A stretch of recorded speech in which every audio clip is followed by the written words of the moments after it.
चलिए next discuss करते हैं ओलिगोयूरिया। बच्चे ओलिगोयूरिया कब कहेंगे? जब 400 ml से भी कम यूरिन पास आउट हो होल डे में, एक दिन में 400 ml से भी कम यूरिन प्रोड्यूस हो रहा है, उस कंडीशन को कहते हैं ओलिगोयूरिया। और पर आर अगर बच्चे आपसे पूछे तो 30 ml, अगर पर आर 30 ml से कम यूरिन प्रोड्यूस हो रहा है या पर डे 400 ml से यूरिन प्रोड्यूस कम हो रहा है तो उसको हम बोलते हैं ओलिगोयूरिया।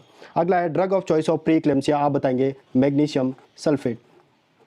Magnesium sulphate. नेक्स्ट है मैग्नीशियम सल्फेट का आपसे पूछा है थेरेपेटिक लेवल। मैग्नीशियम सल्फेट का थेरेपेटिक लेवल होता है 4 to 7 milliequivalent per litre. बच्चे याद रखिएगा 4 to 7 milliequivalent per litre.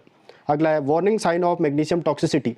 Warning sign क्या होती है बच्चे magnesium toxicity? Loss of reflex, loss of reflexes. Warning sign of magnesium toxicity, अगर मैग्नीशियम की टॉक्सिसिटी हो रही है तो आपके बच्चे जो रिफ्लेक्स है वो डिमिनिश्ड होंगे, जैसे कि डीप टेंडन रिफ्लेक्स,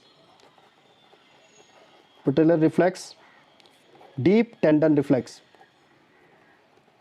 इसलिए बच्चे जब भी मैग्नीशियम की टॉक्सिसिटी होती है आपको क्या देखना है कि जो रिफ्लेक्स है पेशेंट के वो डिमिनिश ना हो रहे हो। जब भी आप मैग्नीशियम सल्फेट एडमिनिस्टर करते हैं आप 2-4 चीज़ों को याद रखते हैं, आगे मैं आपको पढ़ाऊंगा। आप रेस्पिरेटरी रेट देखेंगे, आप रिफ्लेक्सेस पेशेंट के देखेंगे, इस तरीके के मैं आपको कुछ पॉइंट्स आगे बताऊंगा। आप यूरिन आउटपुट देखेंगे, आगे डिस्कस करेंगे हम ये पॉइंट, बच्चे याद रखिएगा। लेकिन मैग्नीशियम टॉक्सिसिटी में आप रिफ्लेक्स देखेंगे। नेक्स्ट है drug of choice to treat magnesium toxicity. अगर मैग्नीशियम सल्फेट की टॉक्सिसिटी हो जाती है तो आप यूज़ करते हो कैल्शियम ग्लूकोनेट। नेक्स्ट ड्रग जो दी जाती है to accelerate foetal lung maturity. Foetal lung maturity के लिए कौन सी ड्रग दी जाती है बच्चे? कॉर्टिकोस्टेरॉइड देते हैं हम, बेटामिथाजोन, ठीक है, डेक्सामिथाजोन, बेटामिथाजोन, ये दिया जाता है फीटल लंग मेच्योरिटी के लिए। During pregnancy anaemia defined, anaemia pregnancy के दौरान एनीमिया 10 mg/dl से अगर कम है तो उसे बोलते हैं हम HB। हीमोग्लोबिन का लेवल अगर 10 mg/dl से कम है तो एनीमिया कहेंगे। विटामिन B12 की डेफिशिएंसी बच्चे लीड करती है पर्नीशियस एनीमिया को। और विटामिन B12 की डेफिशिएंसी कब हो सकती है बच्चे? जब किसी भी पेशेंट का गैस्ट्रेक्टमी किया हो।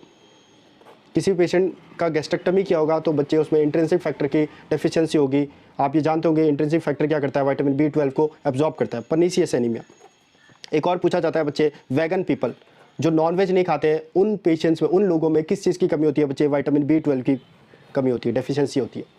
ठीक है, ये क्वेश्चन भी कई बार पूछा जाता है, वेजिटेरियन पीपल में कौन से विटामिन की कमी होती है? Vitamin B12। गैस्ट्रेक्टमी अगर पेशेंट का हुआ है तो उसको किस विटामिन की कमी हो सकती है? Vitamin B12। और ये भी क्वेश्चन पूछा जाता है कि विटामिन B12 की डेफिशिएंसी से क्या होता है? Pernicious anaemia. अगला है daily requirement of folic acid in pregnancy कितना होता है बच्चे? 400 milligram per day. 400 milligram per day folic acid का बच्चे डेली रिक्वायरमेंट याद रखिएगा। अगला है मैटरनल हाइपरग्लाइसीमिया। अगर माँ को हाइपरग्लाइसीमिया है तो देखना को मिलेगा आपको macrosomia. During pregnancy leads to macrosomia. ठीक है, मैक्रोसोमिया लार्ज साइज बेबी का वेट जो होगा वो 4 kg से ज़्यादा होगा। लुगोल सॉल्यूशन बच्चे याद रखना, कई बार पूछा है। लुगोल सॉल्यूशन आप किस में यूज़ करते हैं? हाइपरथायरॉयडिज्म में। आप हाइपरथायरॉयडिज्म में लुगोल सॉल्यूशन का यूज़ करते हैं। ठीक है, ये वस्कुलैरिटी को डिक्रीज करता है थायराइड ग्लैंड की। चलिए स्ट्रेप्टोमाइसिन बच्चे याद रखना ऑटोटॉक्सिसिटी करता है और नेफ्रोटॉक्सिसिटी करता है, इसीलिए ऑटोटॉक्सिसिटी और नेफ्रोटॉक्सिसिटी करता है बच्चे, इसीलिए इसको कॉन्ट्रा इंडिकेटेड होता है बच्चे, इसीलिए Contra indicated in pregnancy, Contra indicated होता है इन प्रेगनेंसी।